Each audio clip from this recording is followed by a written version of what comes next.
Hello student, how are you? I hope आप सभी ठीक होंगे। तो आज से हम एक्सरसाइज 1C के क्वेश्चन नंबर 7 से आपको बताएंगे। ठीक है, फिजिक्स चल रहा है, क्लास 9 सेलिना कंसाइज। ठीक है, SSC बोर्ड। देखो क्या कह रहा है। कह रहा है the time periods of two simple pendulums at a place are in the ratio 2:1। Time period का रेशियो आपको दिया हुआ है। What will be the ratio of their length. Length का रेशियो क्या होगा ये आपको पता करना है। हम कर लेंगे, बहुत आसान है। देखो सोल्यूशन, ठीक है। मान लेते हैं बेटा हम कि T1 अपॉन में T2 का रेशियो गिवन है क्या बेटा, 2/1। ये हम मान लेते हैं। ठीक है, अच्छा T1 को आप क्या लिख सकते हो, ये तो आप जानते हो, 2 पाई अंडर रूट में L1/g। T1 के लिए लेंथ L1 होगी। और T2 को क्या लिख सकते हो बेटा, T2 को लिख सकते हो आप 2 पाई अंडर रूट में L2/g। अच्छा, g यहाँ पे सेम है, ऐसा क्वेश्चन में अज्यूम किया गया है, माना गया है। दिया तो नहीं है, लेकिन जाहिर सी बात है जी भी डिफरेंट होता है तो उसके लिए कुछ ना कुछ देता है आपको रेफरेंस। नहीं दिया इसका मतलब जी सेम है। ठीक है, इसको इक्वेशन 1 ले लेंगे, इसको इक्वेशन 2 ले लेंगे, डिवाइड कर दीजिए। Divide equation 1/2।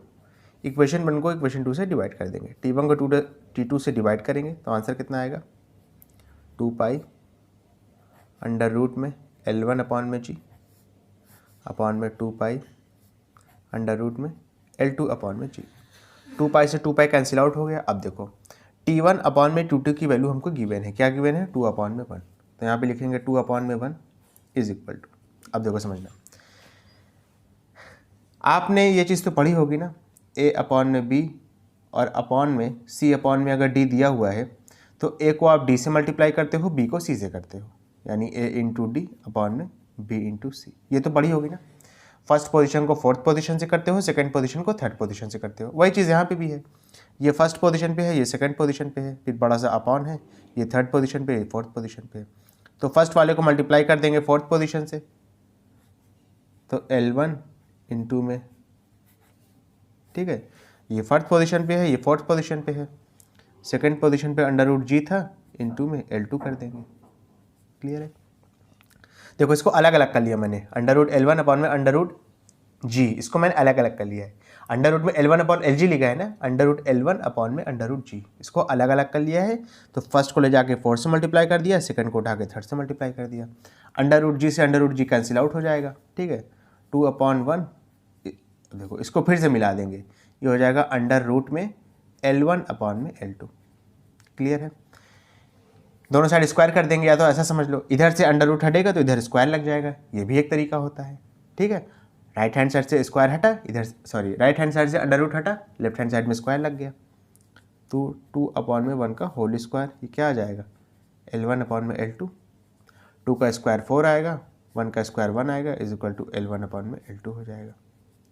ठीक है, तो इन दोनों की लेंथ का रेशियो कितना आ जाएगा, L1:L2 कितना आ गया बेटा, 4:1 आ गया। क्लियर है, अच्छे से, कोई दिक्कत वाली बात तो नहीं है, बात है तो बताओ। चलिए इसके बाद अपना नेक्स्ट क्वेश्चन करेंगे, समझ में आया कि नहीं। चलो इसके बाद देखो, कह रहा है it takes 0.2 second for a pendulum bob to move from mean position to one end, what is the time period of the pendulum. बहुत आसान क्वेश्चन है, बहुत ज़्यादा आसान है, देखने में टफ लग रहा है, बहुत ज़्यादा आसान है। देखो पहले आप थोड़ा पेंडुलम समझ लो, वह तो जानते तो हो गए ही जब इतना न्यूमेरिकल मेरे साथ कर चुके हो, लेकिन समझ लो फिर भी उसके बाद भी। ये पेंडुलम लटका हुआ है मान लो यहाँ पे, ठीक है। इसकी दो एक्सट्रीम पोजीशन होती है, एक इधर होती है, यहाँ पे जाके इसको A मान लो, और एक यहाँ पे होती है, इसको जाके B मान लो।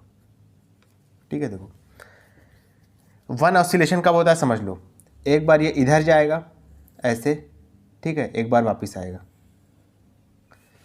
एक बार फिर इधर जाएगा ऐसे, और एक बार फिर वापस आएगा ऐसे। इसको कहते हैं one complete what, one complete oscillation. देख लो ये फर्स्ट बार में गया इधर, सेकंड बार में इधर आया, यहाँ पे आकर रुका, फिर थर्ड बार में इधर गया, फिर फोर्थ बार में ये, ठीक है ना, थर्ड बार में इधर गया और फोर्थ बार में इधर आया। यानी अगर आप एक कंप्लीट ऑसिलेशन को 4 भाग में डिवाइड कर दें तो उसका एक भाग आपको दिया है कि मीन पोजीशन से, इसको कहते हैं मीन पोजीशन, इस पोजीशन को कहते हैं बेटा मीन पोजीशन, मीन पोजीशन, ठीक है, मीन पोजीशन। और A और B को कहते हैं एक्सट्रीम पोजीशन, क्या कहते हैं, एक्सट्रीम पोजीशन, बी को भी एक्सट्रीम पोजीशन कहेंगे लेफ्ट हैंड साइड की, और ए को पोजीशन कहेंगे, ए को भी एक्सट्रीम पोजीशन कहेंगे राइट हैंड साइड की। क्लियर है अच्छे से? अच्छा आप समझो, यहां पे सिर्फ आपको एक पाथ दिया हुआ है, मीन पोजीशन से एक्सट्रीम पोजीशन तक का एक पाथ आपको गिवन है। कितना गिवन है? 0.2 सेकेंड। आपसे कंप्लीट क्या पूछ रहा है? कंप्लीट टाइम पीरियड पूछ रहा है, यानी वो समय पूछ रहा है जो एक कंप्लीट ऑसिलेशन को करने में लगेगा। ठीक है, समझ में आया? तो यहाँ पे एक पाथ आपको गिवन है, तो बेटा टाइम पीरियड के दौरान ऐसी ये कितनी पाथ चलेगा? अभी मैंने आपको बताया 4 पाथ चलेगा। ऐसे जाएगा ए की तरफ, फिर वापस आएगा, फिर बी की तरफ जाएगा, फिर वापस आएगा, ऐसे 4 पाथ चलेगा। ठीक है, तो टाइम पीरियड यहाँ पे कैसे निकलेगा बताओ? टाइम पीरियड आपका कैसे निकलेगा? ठीक है, 2 × में एक पाथ का डिस्टेंस आपको कितना दिया है? 0.2 सेकेंड।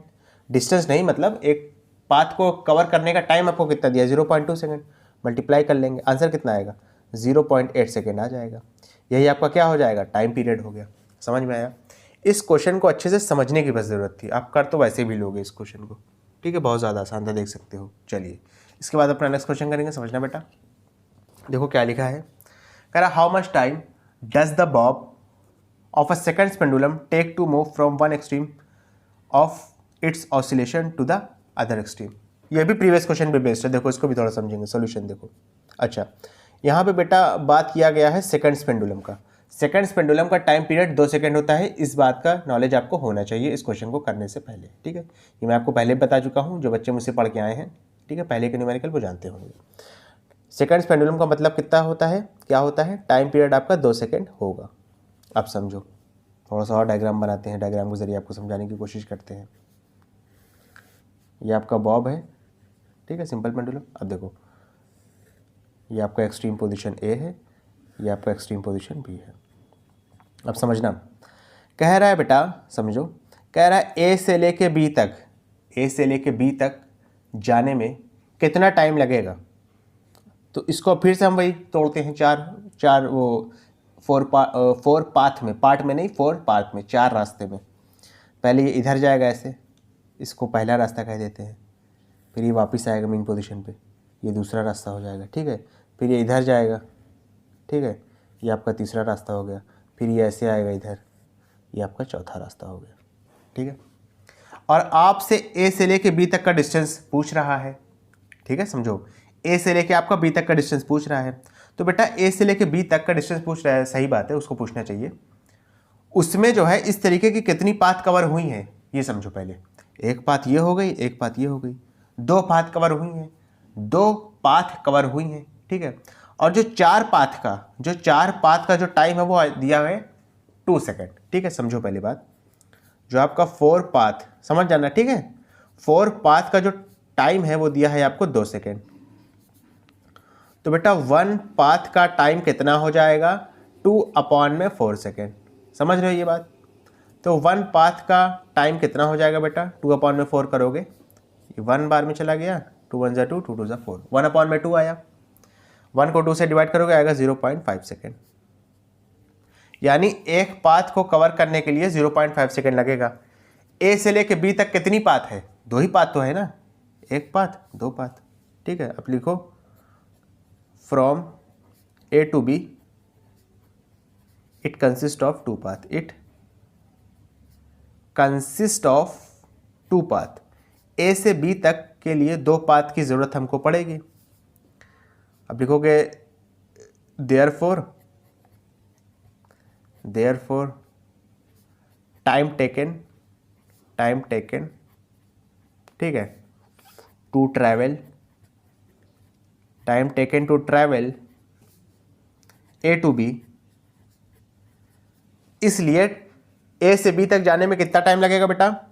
अगर 2 पाथ है और एक पाथ में अगर 0.5 सेकेंड लग रहा है, तो 2 पाथ में कितना लगेगा? 0.5 से मल्टीप्लाई कर दोगे, आंसर कितना आएगा? 1 सेकेंड आ जाएगा। समझ में आया बेटा अच्छे से? कोई दिक्कत वाली बात तो नहीं है? ओके स्टूडेंट, अगर आपको वीडियो में अच्छी लगी हो, ठीक है, तो बेटा इस वीडियो को उन बच्चों तक ज़रूर पहुँचाएँ। लाइक, कमेंट, शेयर, सब्सक्राइब करें ना करें, लेकिन उन बच्चों तक ज़रूर पहुँचाएँ जो कोचिंग को अफोर्ड नहीं कर सकते। Thank you.